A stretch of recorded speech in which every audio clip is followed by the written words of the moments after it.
Kita bersama dengan Pak Bazli ya di Jakarta, Indonesia. Oh, slang dia tadi kan? Itulah. Masa interview. Dia viral tu semalam. Video dia masa meraikan Malaysia sah ke Piala Dunia tu dengan lepas game India tu kan. Oh. Bazli tadi, laporan Bazli ada sentuhkan tentang winning mentality. Sekarang sampai nak menghadkan penggunaan handphone lah. Apa lagi pendekatan Malaysia dalam pertemuan dengan Korea? Ada dua perkara yang paling utama, sebenarnya tiga, tapi yang ketiga tu saya tak boleh share sekarang. Kita tunggu masa yang sesuai nanti. Tapi dua perkara yang menjadi utama ialah leadership yang ada dalam pasukan ini selepas Arus Everest memberikan player empowerment di mana 7 pemain dipilih sebagai leader dalam pasukan ini. Komunikasi lebih antara jurulatih kepada pemain-pemain ini untuk salurkan maklumat. Contoh, pemain-pemain mereka kena turun untuk breakfast jam 8 pagi. Jadi kalau berlaku kelewatan, 7 pemain ini yang akan bertanggungjawab. Begitu juga untuk tempoh masa bersedia untuk naiki bas. Jadi 7 pemain ini saja. Maklumat hanya perlu diberikan kepada leader ini dan mereka akan make sure segalanya menurut arahan daripada jurulatih. Malah kalau saya dapat lihat ketika perlawanan berlangsung, break antara setiap suku masa itu, pemain-pemain leader ini yang akan mengambil tugas untuk bercakap lebih dulu sebelum Arus Everest masuk untuk memberikan input tambahan. Jadi di situ perkara yang paling utama. Dan yang kedua, saya melihat player empowerment ini memberikan lebih banyak masa kepada pemain untuk berfikir sebagai seorang pemain yang bijak.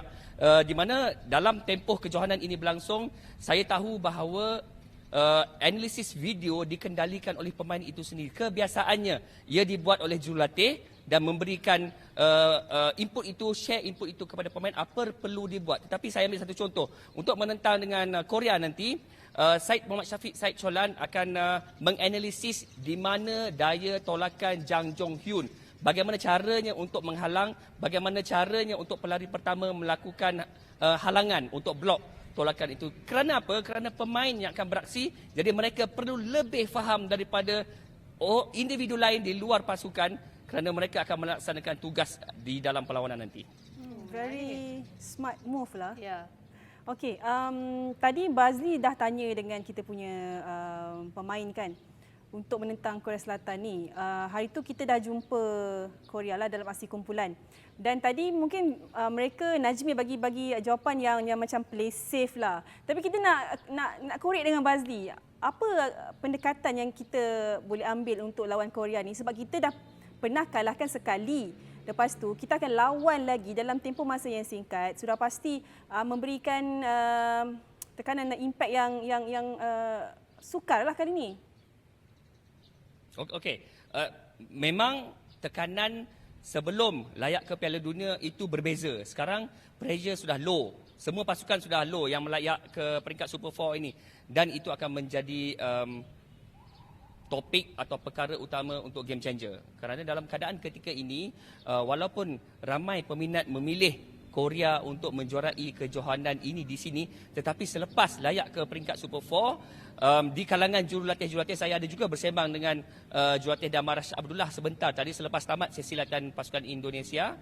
Beliau mengatakan bahawa Malaysia sebenarnya memiliki peluang paling baik untuk muncul juara. Jadi saya ambil poin di situ, walaupun sebelum ini juga saya melihat Korea memiliki peluang yang baik, tetapi selepas layak di Super 4, keadaan dah berubah. Tinggal lagi pemain-pemain negara tidak boleh mengulangi apa yang berlaku ketika peringkat kumpulan B, di mana Malaysia bermain dengan sangat cemerlang untuk separuh masa yang pertama saja. Dua suku yang terakhir menyaksikan Korea melancarkan serangan demi serangan dan hampir-hampir untuk menyamakan kedudukan. Jadi Arus Everest tahu apa yang perlu dilakukan ketika ini untuk meredakan situasi itu sekaligus memberikan lebih banyak peluang untuk pemain-pemain negara bermain dengan efisien. Make sure menang, itu saja. Okey, kita mengharapkan menang lah. Yeah. Make sure kena menang. Bazli, sebelum kita berakhir kan, nak tanya, kalau saya tak tanya ni, saya tak boleh tidur malam ni. Awak boleh cakap Korea ke? Korea belum lagi. Korea masih lagi saya belajar. Itulah macam smooth je tadi kan, interview dengan Jang Jong Hyun tu kan. Terima kasih Bazli. Terima kasih, Baz.